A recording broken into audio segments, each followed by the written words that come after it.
Olá, bom dia para você. Pode chegar, seja muito bem-vindo. Vamos juntos conferir o que foi notícia nessa semana no Brasil e no mundo. A gente abre essa edição falando sobre o comércio. As vendas do comércio varejista cresceram pelo quinto mês seguido. O resultado positivo de maio coloca o setor num patamar acima do registrado em dezembro do ano passado. Vamos conferir na reportagem. Aumentou o volume de vendas do comércio varejista com a quinta alta seguida. O crescimento foi de 0,1% em maio na comparação com abril. Segundo dados do IBGE, com a manutenção da trajetória positiva, a pesquisa mensal do comércio destaca que o setor já está 6% acima do patamar apurado em dezembro do ano passado. No ano, o varejo acumula crescimento de 1,8%. Apesar disso, ainda registra uma leve queda no acumulado dos últimos 12 meses. Entre as 8 atividades pesquisadas, 6 tiveram taxas positivas em maio, como o setor de livros, jornais, revistas e papelarias, responsável pela alta mais intensa. Também aparecem com destaque os setores de artigos farmacêuticos, médicos, ortopédicos e de perfumaria, e tecidos, vestuário e calçados. Por outro lado, os ramos de móveis e eletrodomésticos e outros artigos de uso pessoal e doméstico têm destaques negativos. E atenção, pelo menos 17 estados e o Distrito Federal reduziram a cobrança do ICMS da energia elétrica. Com isso, o Ministério de Minas e Energia estima uma queda de quase 20% nas contas de luz. 20 dias após a sanção da lei federal que limita o imposto sobre a circulação de mercadorias e serviços, o ICMS da energia elétrica a 18%, assim como dos combustíveis e telecomunicações, o Distrito Federal e pelo menos 17 estados reduziram o tributo. Além da capital federal, as alterações foram registradas no Acre, Alagoas, Amazonas, Ceará, Espírito Santo, Goiás, Mato Grosso do Sul, Minas Gerais, Pará, Paraíba, Paraná, Rio de Janeiro, Rio Grande do Norte, Rio Grande do Sul, Rondônia, São Paulo e também Santa Catarina. O Ministério de Minas e Energia publicou qual deve ser o potencial de redução nas faturas de energia elétrica. Além da mudança do ICMS, a pasta levou em consideração um aporte que deve ser feito após a privatização da Eletrobras, com uma redução de 2,5% nas contas e uma queda de 5,5% por conta dos créditos de PIS e COFINS, que são os impostos federais. No cálculo, o Ministério de Minas e Energia levou em consideração uma casa que gasta em média R$ 150 com a conta de luz por mês. Nesse caso, a redução média no país deve ser de 19,5%, com a fatura caindo para R$ 121. A maioria dos estados cobrava taxas de ICMS entre 25% e 30%. O sistema 5G mal começou a funcionar no Brasil e já estimulou uma corrida por novos celulares. A venda de aparelhos compatíveis com o novo sistema aumentou 230% só nos 5 primeiros meses deste ano. Por enquanto, só Brasília conta com o 5G no Brasil, mas a chegada da nova tecnologia já anima os consumidores a buscarem aparelhos compatíveis. É o que mostra um levantamento feito por uma consultoria de mercado. A pesquisa foi realizada entre os meses de janeiro e maio deste ano e, na comparação com o mesmo período do ano passado, o crescimento foi de 230%. E o principal motivo, segundo os consumidores, foi a oferta de aparelhos mais baratos que comportam o novo sistema.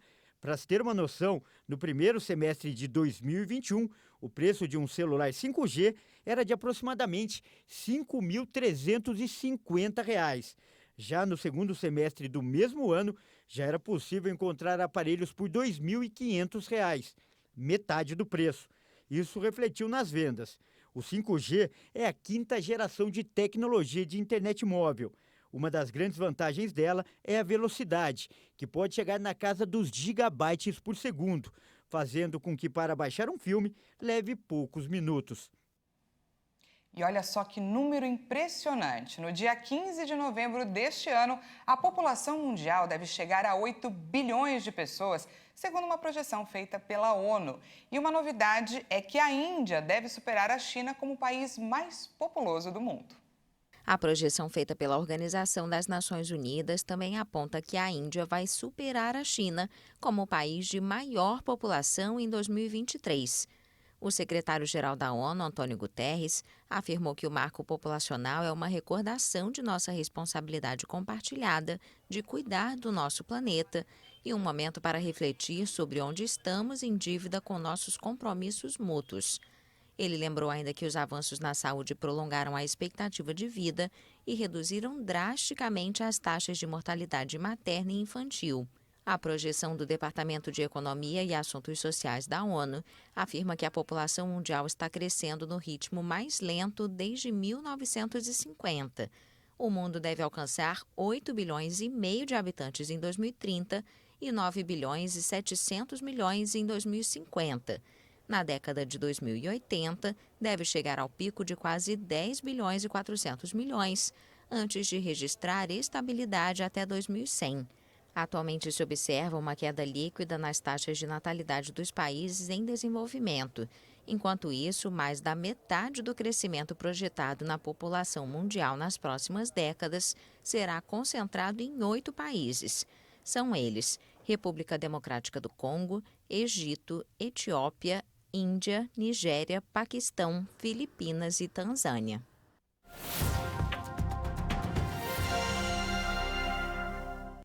Endometriose. Já ouviu falar em endometriose?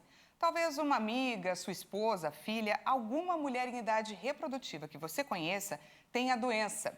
Estima-se que 1 em cada 10 mulheres no Brasil sofrem com essa doença que é silenciosa e dolorosa e que pode causar sérias dificuldades à saúde feminina. É preciso falar sobre saúde. E quem vai explicar para a gente o que é, quais os sintomas e formas de tratamento para a endometriose é o Dr. Rogério Tabet, o Dr. Bigodin, ginecologista do SUS. Bom dia, doutor. Seja muito bem-vindo aqui no Jornal. Bom dia, Dani. Bom dia, galera que está aí do lado de lá, antenado nessas informações e tudo mais. Eu agradeço a oportunidade e realmente a endometriose, por definição, é o tecido interno do útero chamado endométrio que se localiza por diversos motivos, diversas causas fora do útero. Essa é a definição de endometriose. Doutor, como identificar? Quais são os sintomas que as mulheres devem ficar atentas e por que esse diagnóstico às vezes é tão difícil? O principal sintoma é a dor. A paciente sente dor, segundo, uma irregularidadezinha menstrual. Terceiro, depende a evolução e o grau da doença, pode comprometer intestino, bexiga, e aí tem um sinal específico, por exemplo, intestinal, um sangramento irregular, e as cólicas são muito fortes. Então é um diagnóstico, às vezes, até de exclusão, porque não é por cólica menstrual que vai ficar investigando endometriose. Por isso que existe a dificuldade do diagnóstico. Tem alguma idade específica em que ela seja mais comum, doutor? A idade específica é na idade reprodutiva, aquela faixa etária reprodutiva, onde tem ciclos teoricamente regulares, que ela ovula, que o endométrio, que é a camadinha interna, como eu disse, por definição fora do útero, ele espessa, que é o período proliferativo, secretor, enfim, é o período menstrual mesmo.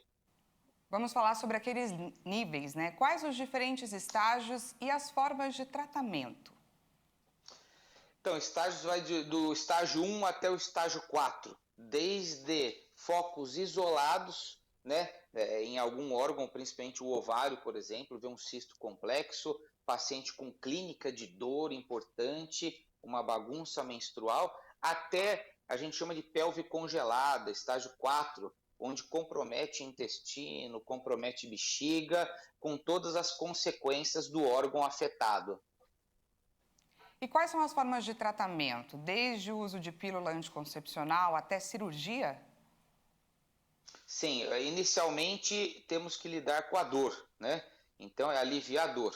Segundo, pela irregularidade menstrual, tem que achar o médico, tem que achar uma maneira que a paciente se adeque e possa usar para regularizar o ciclo.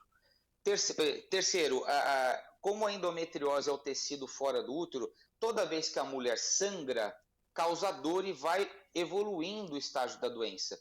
Então, o principal tratamento é o quê? Cortar a menstruação. Então, terapias hormonais para cortar a menstruação, sintomático, anti-inflamatórios, não hormonais, e até a cirurgia. Se chega o caso que não melhora, é cirúrgico.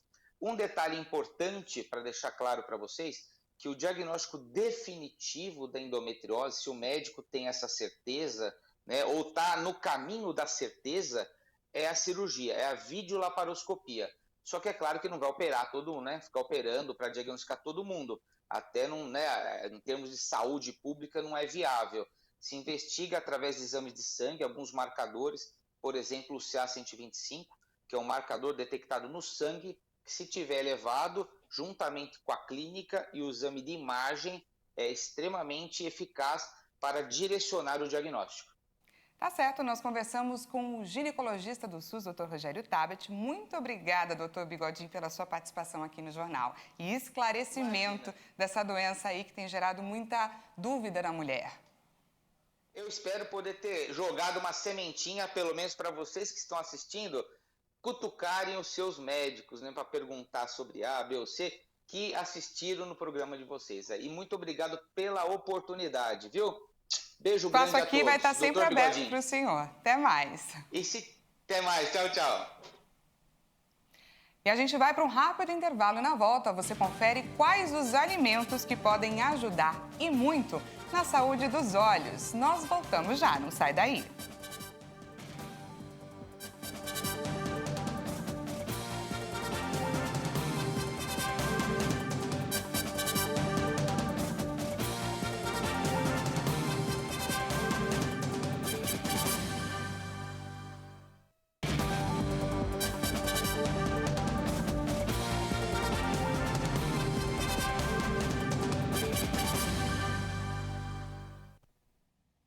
Seja muito bem-vindo mais uma vez, estamos de volta. Pelo menos 35 milhões de brasileiros possuem algum problema de visão, o que poderia ser evitado caso seguissem aquela recomendação de fazer um exame na infância entre 30 e 40 anos de idade. A partir dos 45 anos, é importante inclusive que o exame seja feito todos os anos pelo desgaste causado pelo tempo.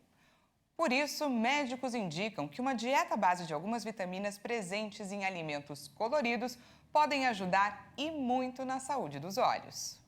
Os alimentos que causam maiores benefícios para a visão são os que possuem uma maior cor e quantidade de beta-caroteno, uma substância natural responsável pela coloração de legumes, frutas e verduras. A cenoura se destaca entre esses alimentos. Entre as vitaminas recomendadas estão A, E e C, presentes em alimentos de cores roxa, vermelha e alaranjada, como o açaí, a jabuticaba, a abóbora e o mamão. Elas são antioxidantes e combatem os radicais livres e o envelhecimento dos olhos. De acordo com os especialistas, alimentos ricos em luteína e zeaxantina também são antioxidantes. Elas são encontradas predominantemente nos vegetais amarelos, alaranjados, vermelhos e verdes, incluindo nectarina, laranja, mamão, pêssego e brócolis. Já o alho cru é bom para o glaucoma, sendo eficaz na redução da pressão ocular e corporal por ter efeito vasodilatador.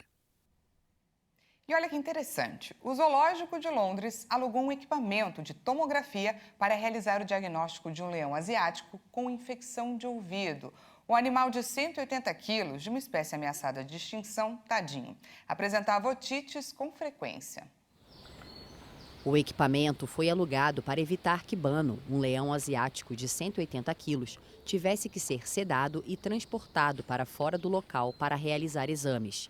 Mesmo assim, o animal precisou ser anestesiado e foi carregado por 6 pessoas. Fizemos isso colocando um caminhão com aparelho de tomografia para que pudéssemos mover Bano com segurança apenas da toca para o local e de volta para a toca, o que foi seguro e confortável para todos, em vez de levá-lo para longe. Graças ao exame, foi possível descartar problemas sérios como um tumor ou uma infecção profunda. Segundo especialistas de várias partes do mundo, o problema era um canal auditivo esquerdo muito estreito, propenso a obstruções e infecções. Os veterinários aproveitaram o efeito da anestesia para limpar profundamente a orelha do felino antes de levá-lo de volta para a sua toca.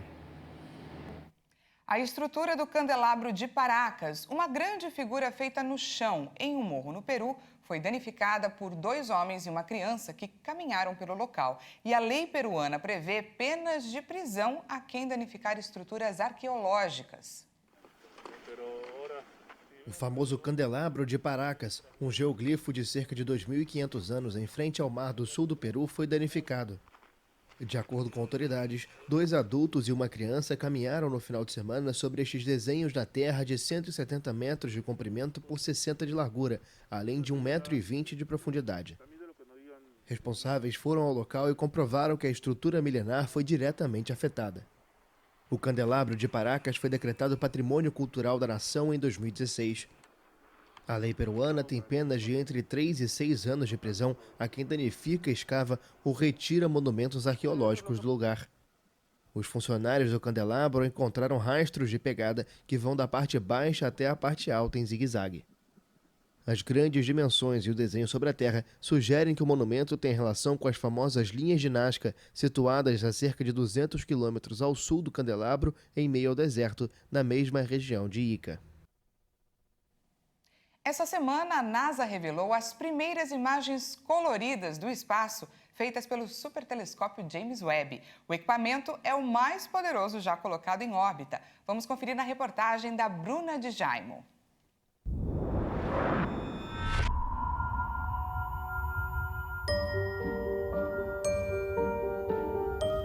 No fundo preto do universo, inúmeros pontinhos coloridos parecem não ser nada, mas são um aglomerado de galáxias conhecido como SMACS 0703, que está situado a 4 bilhões e 600 milhões de anos-luz da Terra. Esta é a primeira vez que nós, humanos, conseguimos ver tão além. E isso só foi possível graças ao telescópio James Webb, o equipamento mais potente já criado pelo homem. Ele é tão potente e grande que somente o seu escudo solar, que é a estrutura que protege da luz e do calor do Sol, tem aproximadamente 23 metros. Ele pode pesar mais do que um ônibus escolar. São mais de 6 toneladas. O telescópio foi lançado no Natal de 2021, depois de alguns anos de atrasos sucessivos, e tem alguns objetivos ambiciosos. Segundo a NASA, ele ajudará a resolver mistérios do nosso sistema solar.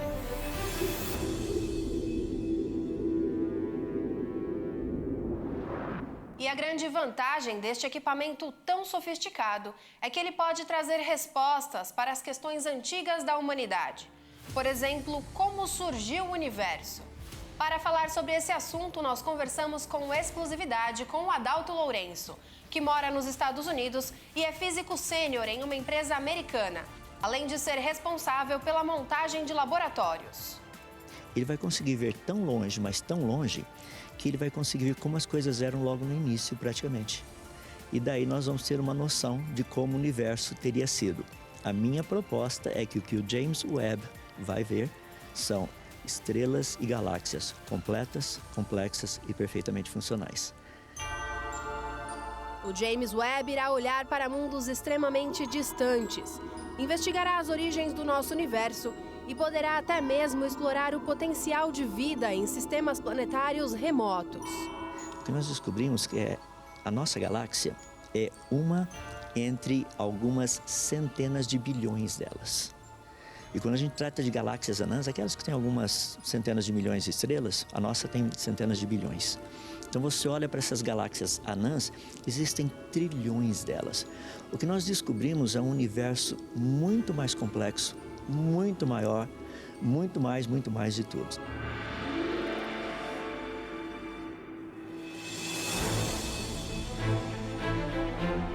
De acordo com a NASA, a foto repleta de pontos de luz de vários tamanhos mostra as primeiras galáxias formadas e apresenta objetos de pouca luminosidade que nunca haviam sido observados. Why A luz viaja a 186 mil milhas por segundo. E essa luz que vocês estão vendo em uma dessas pequenas manchas tem viajado por mais de 13 bilhões de anos.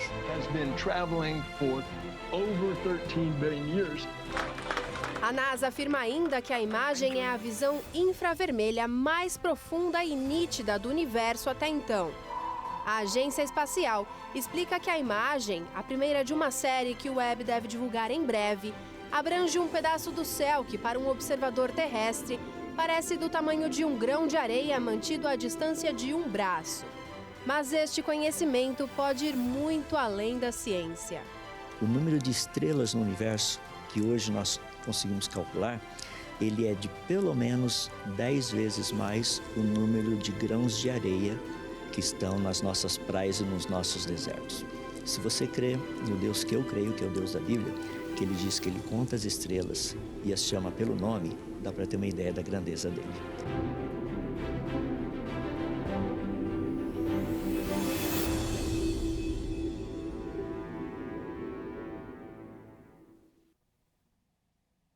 Você vai conhecer agora a história de um fanático por futebol que foi de bicicleta da cidade de Dourados, em Mato Grosso do Sul, até o Rio de Janeiro conhecer o estádio do Maracanã. E ele não foi sozinho, não. O seu fiel companheiro de 4 patas também entrou nessa aventura. O que você faria por um sonho? Este jardineiro largou o emprego de 10 anos para enfrentar quilômetros e mais quilômetros de rodovias em uma bicicleta, sem planejamento algum, rumo ao Rio de Janeiro. Na bagagem, alguns suprimentos básicos, uma barraca e o Billy, este simpático cachorrinho de 7 meses. Foram mais de 1.400 quilômetros, 54 dias numa jornada emocionante em 2 rodas. Em companhia do cachorrinho Billy, o Eliseu mostrou que consegue e foi até o Rio de Janeiro conhecer o estádio do Maracanã. Foram mais de 2 meses enfrentando chuva, sol, frio, calor. Um esbarrão de carro aqui, outro ali. Mesmo com alguns sustos, Eliseu conta que tudo valeu a pena, quando finalmente pisou onde mais queria. É muito prazeroso estar aqui e ver essa dimensão, essa maravilha que é o Maracanã. Me receberam muito bem lá. Foi muito gratificante ter chegado lá e concluído conhecer o Maracanã. E o Billy foi fundamental durante toda essa jornada. Para fazer a mesma companhia, alguma coisa para mim se preocupar também, né? Ele me ajudou bastante, psicologicamente, né, também. Muito bom companheiro. Além de conhecer o estádio do Flamengo, o time do coração, Eliseu afirma que o aprendizado valeu muito, mas muito a pena. E já está programando outras aventuras. Quero conhecer Curitiba, já me falaram, Paraná, mas também depende muito da situação financeira, né? É muito complicado também, né? Sozinho não tem condições, né? Essa edição fica por aqui. Muito obrigada pela sua companhia. Um ótimo final de semana para você e até mais.